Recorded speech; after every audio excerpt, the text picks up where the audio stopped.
What's up, everybody, and welcome back to my studio. I'm Joseph Finchum, and you're you, and today we're putting some of this on that.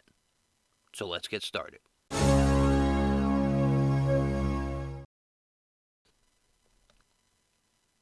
Starting off nice and easy, I'm laying out my colors on my palette, starting to mix up some brown, black, and red to get my initial base coating. I immediately go in and I start laying them on the canvas. Kind of hard to see against the black background, but the color is there to be mixed into the colors we're putting on top of them. I go quickly into the orange and start building my highlights while still mixing the paint into the brownish red that I created earlier.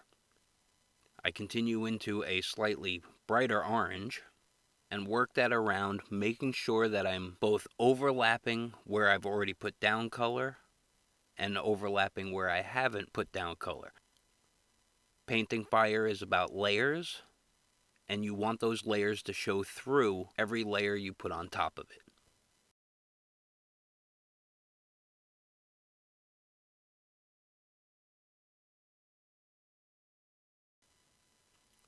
Mixing in some yellow now, again building those highlights and strategically making the center of the fire area brighter. I then go in with some whites for some even more highlights, making sure that I get that rich, bright look. But then I tone it down with a little bit more of the orange. The effect we're going for here is like a scruffy fire. I don't know if that's the right word, scruffy, but I'm going to use it anyway. It's more of like a campfire right after you've tossed a new log on it. So there's lots of sparks and flares.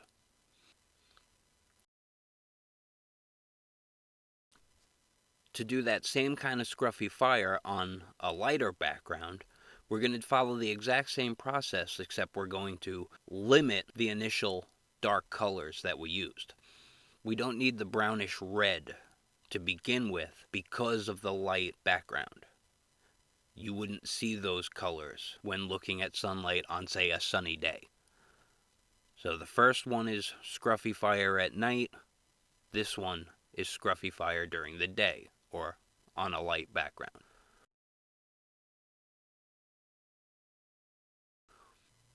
We follow the exact same steps, adding orange and then going over that with a brighter orange.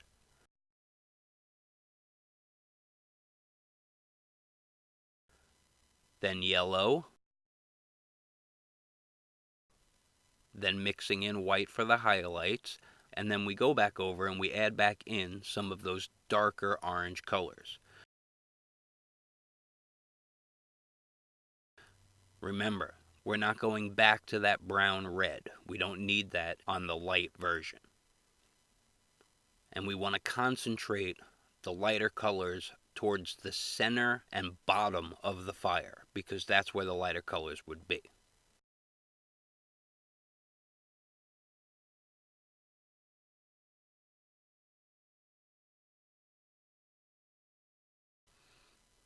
Moving on to the next dark panel, I start off by laying in the white. For this version, we're doing more of a smooth flame look. Last one was scruffy, this one is smooth. Scruffy don't like fire. Scruffy put out a fire once. It was terrible. So with the light version, we basically put in our lights and then we surround the light with our color. First the yellow, blending it back into the white, and then a little bit of orange, blending that back into the yellow, with a little bit moving into the white.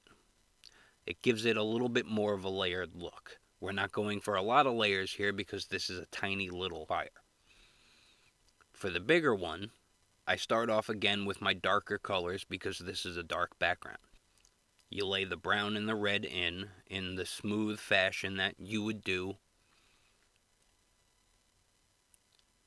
You lay the dark reddish brown in and then go in immediately with some of the reddish orange so that that blends into the brownish color.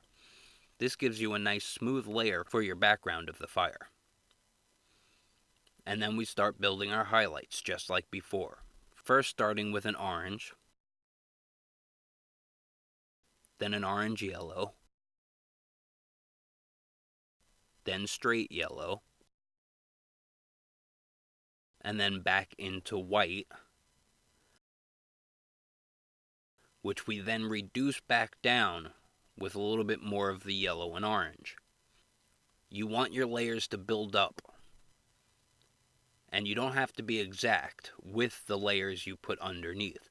If you're exact with them, it's going to come out looking cartoonish or illustrated, and we don't want that. We want it to have a layered effect so that you can see some of the colors through the colors you're putting on top. And again, we just build our highlights up. Layering and building highlights is what makes painted fire believable. Fire is transparent, and when you don't take the transparency into consideration, that's when you end up with a cartoon. Moving on now, we're going to do the smooth fire, but we're going to do it on the light background. The daytime background. And it's the exact same process, even with this small tiny one, except since it's a light background or a white background, you don't need to start with white.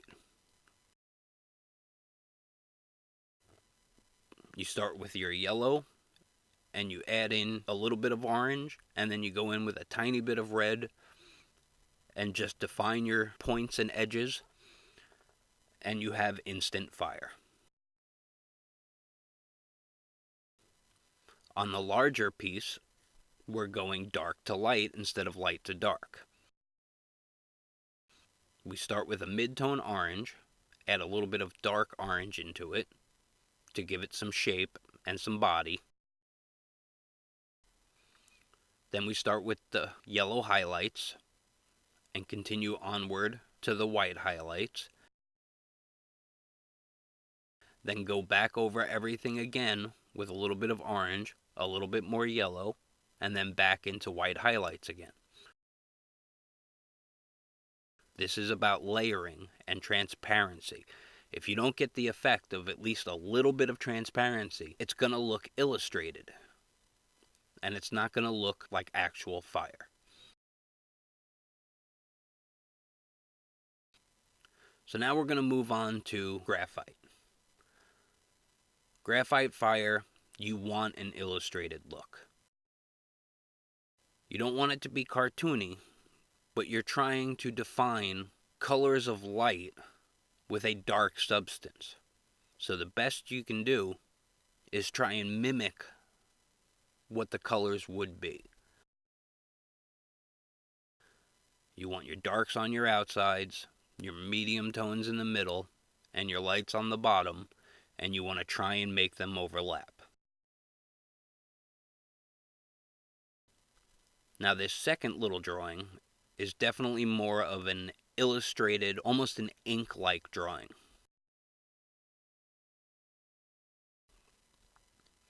This is how I would draw fire if I was doing something purely in an ink pen.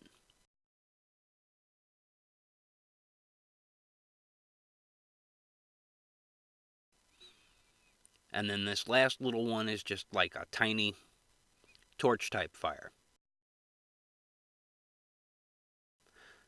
Something you would draw in the background. You don't want it to be super specific, but you want it to resemble fire and a light source. And now we'll move on to colored pencil. Colored pencil you can do basically the same exact way. I find that if you start with a mid-tone and go for your mid-tone colors and put your mid-tones where they would be in the fire, it's a lot easier than trying to start with the yellow highlights. If you start with the yellow, you're going to barely be able to see it against the white paper, and that makes it hard to follow what you're doing.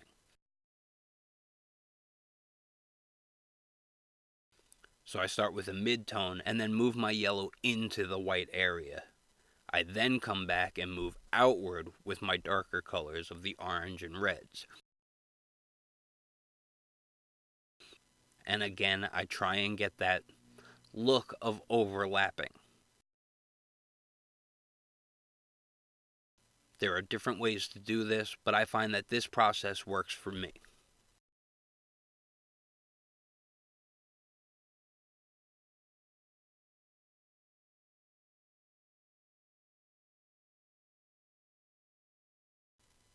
In this last little bit of fire, it's going to be more like a small smoldering fire on a log. Something longer, not like a torch or a campfire, but a small rolling fire you might have like in your fireplace.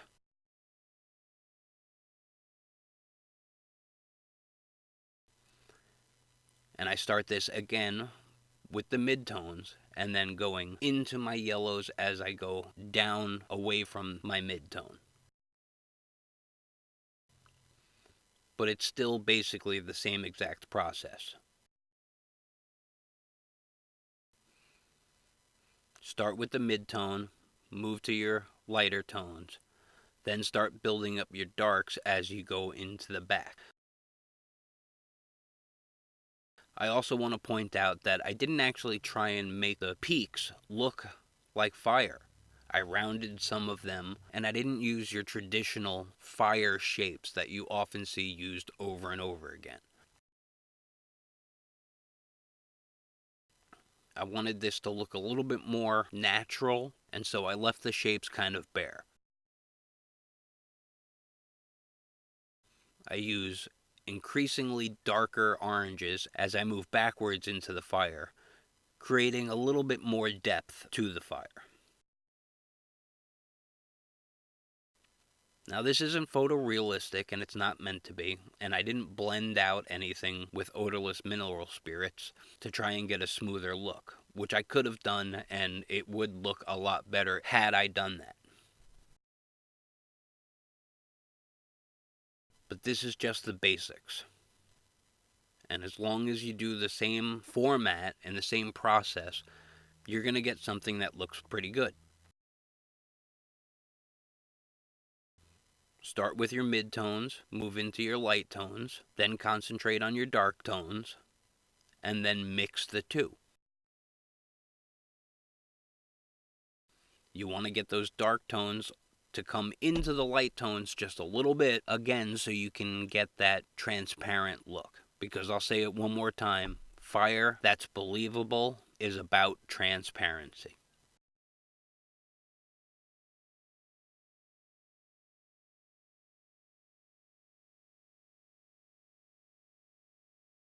Well, that's about it for this video. I hope you tune in next time.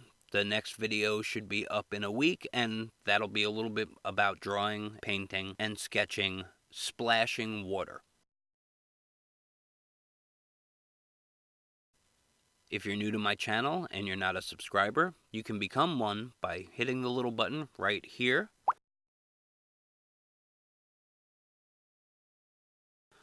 Or watch some of my other videos by clicking either here or here. That's it for this video. Take care, and I'll see you next time. Bye.